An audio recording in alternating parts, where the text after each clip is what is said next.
The Captain's Log Radio with your host, Captain Jonathan Moss. Hey, welcome to the Captain's Log Radio. I'm Captain Jonathan Moss, and this is the Weekend Report. Before we get started, I want to remind you, follow, like, subscribe on all of the socials at the Captain's Log TV on Instagram, Facebook, and YouTube. I'd love to connect with you. I'd love to hear from you. I'd love to see what you're catching. So make sure you are connected on all of the socials at the Captain's Log TV on Instagram, Facebook, and on YouTube. Saturday, it's the weekend, and it's been a very interesting week with weather here in Central Florida. We've had days where I was sweating, and it was hot, and it was toasty, and the wind wasn't blowing, and now over this last couple of days, we've had a front come through and the wind is howling and the temperatures have dropped, and it means our water temp's going to drop. You have to have multiple backup plans. If you're deciding to go out on the water, you really have to check. You have to go look on your phone. You have to see what are the apps saying? What is the wind going to be doing? Look at that information before you get out on the water and expect the wind to be higher than what is predicted, because they always get it wrong, and it's always at least 5 or 10 miles an hour faster this time of year with these cold fronts coming through than what they're predicting on the apps. So think about that. Think about what the wind is doing, and then have multiple options. Think about multiple scenarios. Where can I go to be protected from the wind? Because that's crucial. If you're trying to do inshore fishing, shallow water flats fishing, you're on an open flat and the wind is howling, you're going to be in a world of trouble. You're going to be hurting. You're not going to be able to pull a boat. Your trolling motors are going to be spooking anything. There's nothing's going to be on the flat. It's going to be too rough. Okay. So you have to have zones that you can go to that have protection. And then once you get there, it's figuring out if the fish are there. It's figuring out if those fish are holding in those protected zones. So having a list, having a group of spots that you can go and explore is crucial, because you got to be in areas that are going to be protected, but then you got to be in areas that are going to be protected and hold fish. And that can be really difficult this time of year. One of the biggest things you can do is, when the weather is good, go explore new areas and find those places.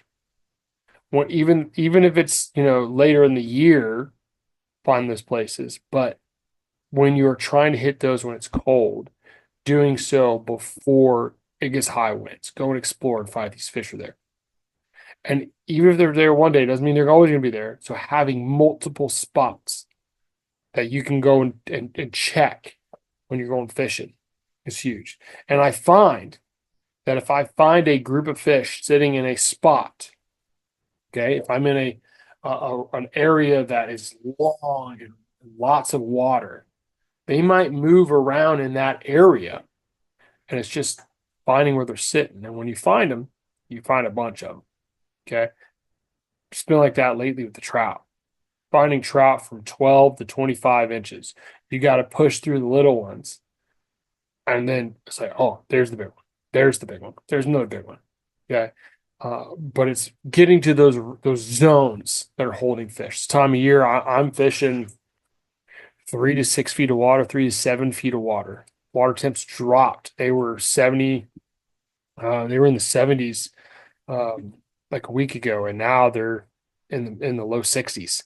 Water dropped quick in terms of water temp, dropped really quick. Water's also really low right now. While that wind is pushing water out of the Indian River Lagoon, and it's getting wintertime lows, it's getting really low. No rain, a lot of wind. So again, I'm looking in zones that are protected from the wind, but then have some deeper water to give those fish an area to get warm, And then, as that sun gets out and gets higher, then you can transition to shallow water and find them sunning themselves and warming up. But if it's rough, they're not going to be out on the flat. So having these regions that you can go to explore and be protected is key to finding fish. This week I've been throwing a DOA paddle tail on a DOA quarter-ounce jig head, allowing you to get that bait a little bit deeper and finding fish on drop-offs and troughs. And so that's been a really good bait to throw. Also throwing a jerk bait or a Pala X-Wrap has been really good as well. As a suspending bait, you start working that lure, that bait's going to sink down into the zone, and if you pause, that bait, being a suspending bait, is going to hold in that zone. I'm sure a Mirrodine would do really well as well. That'd be another great bait you could throw if you wanted to throw hard plastic. A DOA shrimp, rigged weedless on a owner twist lock hook. I probably have one sitting here somewhere.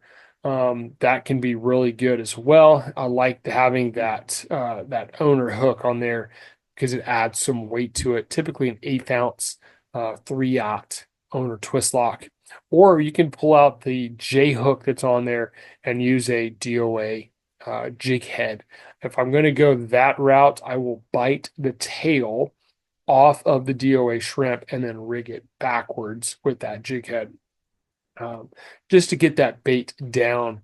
And this time of year, the fish are really focused in on. There's a lot of shrimp around. I'm getting a lot of reports of guys crushing the shrimp. So there's a lot of shrimp moving through the area, which means that's a great bait to throw for these fish. So number one, make sure you're checking the wind, checking the weather, thinking through what is that wind direction going to be? What's the wind speed going to be? Is it safe for me to go out? If it is safe for you to go out, get to the ramp and check. Because again, a lot of times they're off by 5 to 10 miles an hour. Pay attention to that and pay attention to the forecast, because if you're going to go, you got to be able to get back. And that's huge. Number two, having multiple game plans, multiple zones where you can be in to check to see if your fish are there and that you can be protected. It's blowing 20 and you can't fish the flats. You got to find an area where you can actually fish, area where you can power pull down and hold yourself, or spot lock with your trolling motor and hang into a zone where the fish are staged.